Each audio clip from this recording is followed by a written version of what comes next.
కొంతమంది అంటుంటారు ముఖ్యమంత్రి గారు ప్రజా దర్బార్ నిర్వహించాలి కదా, సామాన్య ప్రజలను కలవాలి కదా. ఒకటి రెండు సందర్భాల్లో మేము కూడా అడిగినాం, సార్ ఊకే అంటున్నారు వాళ్ళొగలు వీళ్ళొగలు, మీరు ఎట్లాగూ కలుస్తున్నారు, ఎమ్మెల్యేలను అధికారులను కలుస్తున్నారు, అందరినీ కలవండి సార్ అని అడిగి సీఎం గారు ఆ రోజు ఒకటే మాట అన్నారు, రాష్ట్రంలో ముఖ్యమంత్రి నుంచి మొదలు పెడితే కింద స్థాయి పనిచేసే జిల్లాల్లో, మండలాల్లో, గ్రామాల్లో, మున్సిపాలిటీల్లో పనిచేసే, వార్డులలో పనిచేసే ఆఫీసర్ల దాకా చూస్తే మొత్తం 6.5 లక్షల ప్రభుత్వ ఉద్యోగులు ఉన్నారు, ఎమ్మెల్యేలు ఉన్నారు, కౌన్సిలర్లు ఉన్నారు, సర్పంచులు ఉన్నారు, అటు ప్రజాప్రతినిధులు ఉన్నారు, లెజిస్లేచర్ సైడ్, ఎగ్జిక్యూటివ్ సైడ్ మొత్తం ఆఫీసర్లు, బ్యూరోక్రసీ ఉంది. ముఖ్యమంత్రి గారు అడిగిన మాట ఏంటంటే, ఒక పెన్షన్ కోసమో, ఒక రేషన్ కార్డు కోసమో, లేదా నా ఇంటి ముంగట మోరీ కావాలనో, నల్లా కావాలనో, లేదా పాస్బుక్ లో నా పేరెక్కలేదనో ముఖ్యమంత్రికి చెప్పుకునే పరిస్థితి వచ్చింది అంటే ఒక సామాన్యుడు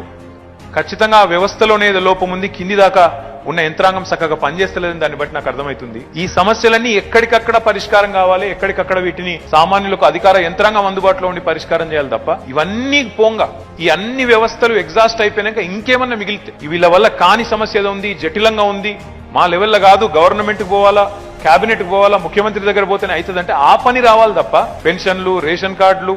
నల్లా నీళ్లు, మోరీలు, రోడ్లు ఇది ముఖ్యమంత్రి చేయాల్సిన పని కాదమ్మా. అది కొంత షో పుటప్ చేయాలనుకునే వాళ్ళకు కేవలం దర్పాన్ని ప్రదర్శించడానికి కొంతమంది కలిసి కూర్చున్నట్టు నేను చాలా గొప్ప ప్రజల మనిషిని చెప్పుకోవడానికి, పోజులు కొట్టడానికి పనికొచ్చే పని తప్ప